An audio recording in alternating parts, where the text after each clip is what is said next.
আপনারা শুনছেন প্রতাপগড়ের বউরানী, এপিসোড 21।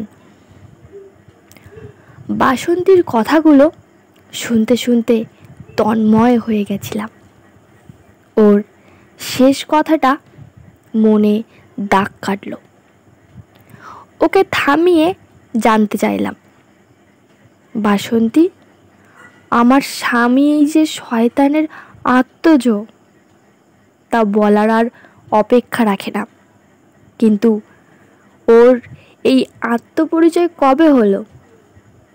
বাসন্তীর কথা ভেসে এলো,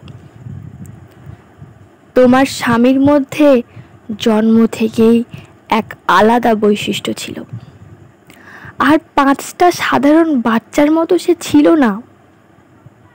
তার দৈহিক গড়ন জমিদার মশাইয়ের কৃপাতে মানব শিশুর আকার পেলেও তার স্বভাবে অতি মানবীয় সত্তা ছিল। জন্মের থেকেই তার হাত পা সাধারণ বাচ্চার মতো নরম ছিল না। তার দেহ ছিল ইস্পাত কঠিন। মাত্র মাস দেড়েক বয়সেই সে বিনা কোনো সাহায্য ছাড়াই ওঠা বসা শুরু করে। যখন 3 মাস তখন থেকে হাঁটতে পারে। দেহ তার মানব শিশুর তুলনায় 3 গুণ তাড়াতাড়ি বাড়তে থাকে। যে বয়সে সাধারণ বাচ্চারা কাঠের পুতুল আর বল দিয়ে খেলে, সেই বয়সে তোমার স্বামীর খেলনার সঙ্গে ছিল জ্যান্ত বিষধর সাপ, বনের হিংস্র শেয়াল। তবে তাদের সাথে বন্ধুত্বের সম্পর্কের তুলনায় খাদ্য সম্পর্কটা ছিল বেশি। খেলার শেষে একসময় তাদেরকে স্থান পেতে হতো তার উদরে। একবারের ঘটনা ভালো মনে আছে আমার। জানো বউরানী, তখন ছোট জমিদার বয়স ছিল বছর 3 মতো। একদিন এক পদ্ম গোখরো নিয়ে খেলতে খেলতে হঠাৎ সেটার মাথা ধরে মুখে পুরে দেন তিনি। এক কামড়ে 5 ফুট লম্বা ওই সাংঘাতিক বিষধর সাপটার মাথা ধর থেকে ছিঁড়ে ফেলে ও। আমি চেঁচিয়ে উঠে ছাড়াতে গেলে নয়নতারা আমাকে নিষেধ করে। আমি ভীত বিস্মিত চোখে দেখি নিমেষের মধ্যেই ওই অত বড় একটা সাপকে ছোট জমিদার উদরস্থ করে নেয়। সেদিন খুব ভয় পেলেও বিষয়টা তারপর থেকে নিত্য নৈমিত্তিক হয়ে দাঁড়ায়। এরপর থেকে প্রায় ছোট জমিদারের আশেপাশে শেয়াল বা খরগোশের আধ খাওয়া মরদেহ পড়ে থাকতে দেখতাম। প্রথমে না বুঝলেও পরে বুঝতে পেরেছিলাম ওর ভেতরে এক সম্মোহিনী শক্তি রয়েছে, যার ফলে বিনা কোনো দ্বিধায় হিংস্র পশুদের বশ করতে পারত। ধীরে ধীরে সময় কাটতে লাগলো।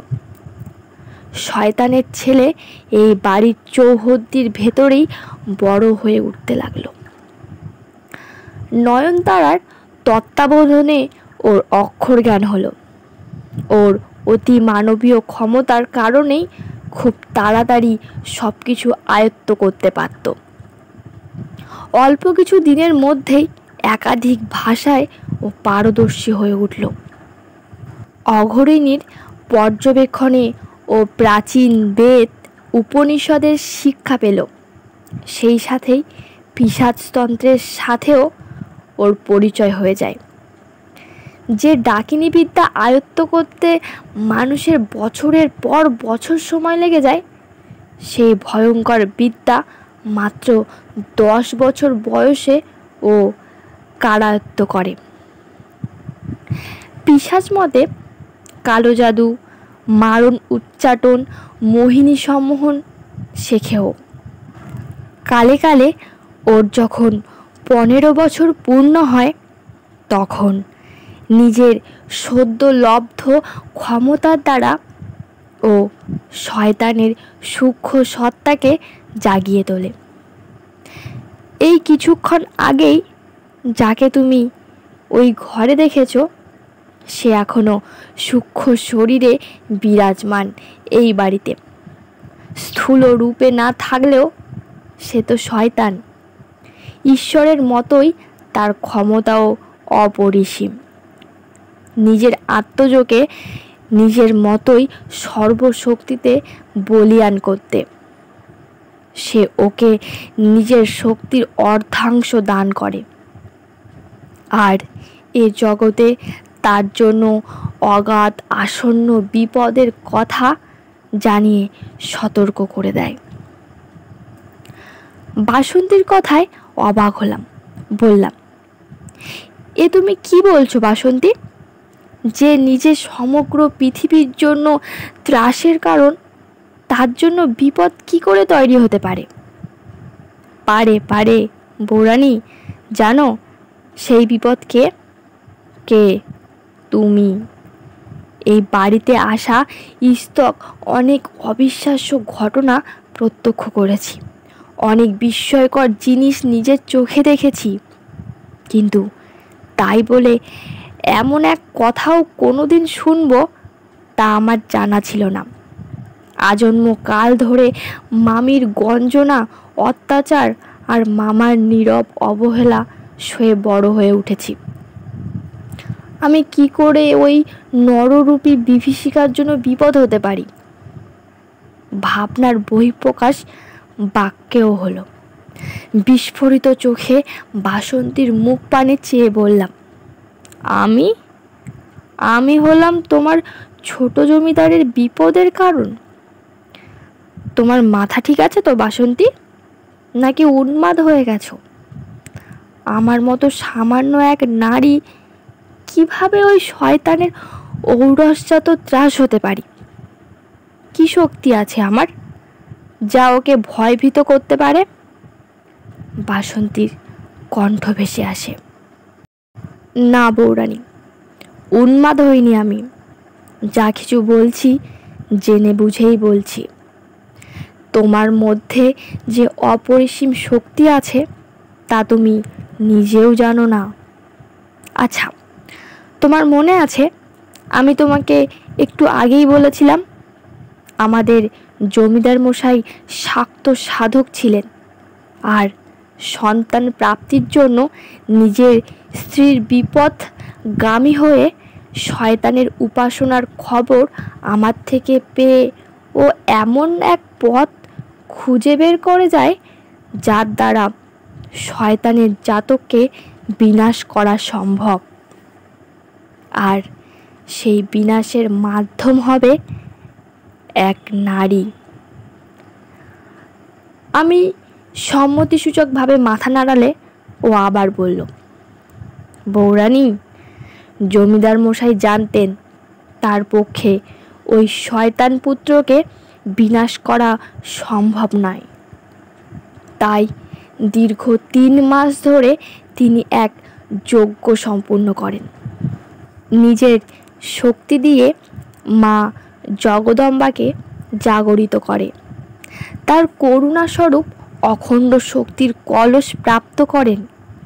এ কোথাও জানতে পারেন যে তিথি নক্ষত্রের সঠিক গণনা করে তিনি দেখেছিলেন ছোট জমিদারের জন্মের ঠিক বছর 15 পরে রেবতী নক্ষত্রের গোচরে এক আশ্বিনের অমাবস্যা তিথিতে উত্তরের হেমলতিকা গ্রামের এক ব্রাহ্মণ পরিবারে এক সর্বসুলক্ষণা কন্যার জন্ম হবে, যে কন্যা দেবী জগদম্বার আশিস ধন্যা।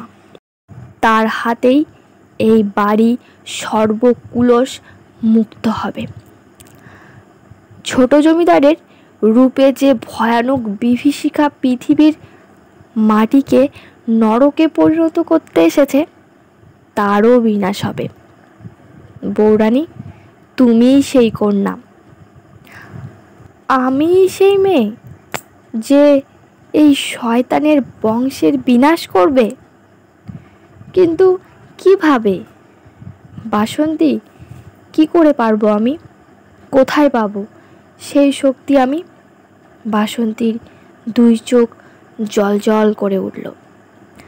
আমার মুখের দিকে তাকিয়েও খুব দৃঢ়তার সাথে উত্তর দিল, বউরানী, তোমার জন্মের বহু আগে তোমার আগমনের যে পথ মানুষটি সুগম করেছিলেন, সেই তোমাকে চয়ন করেছিলেন এই কাজের জন্য। এ যত অসাধ্যই হোক না কেন, এই কাজ একমাত্র তুমিই পারবে। আর সঠিক সময়ে সেই শক্তিও তুমি পেয়ে যাবে। খালি নিজেকে সেই অন্তিম মুহূর্তের জন্য প্রস্তুত রাখো।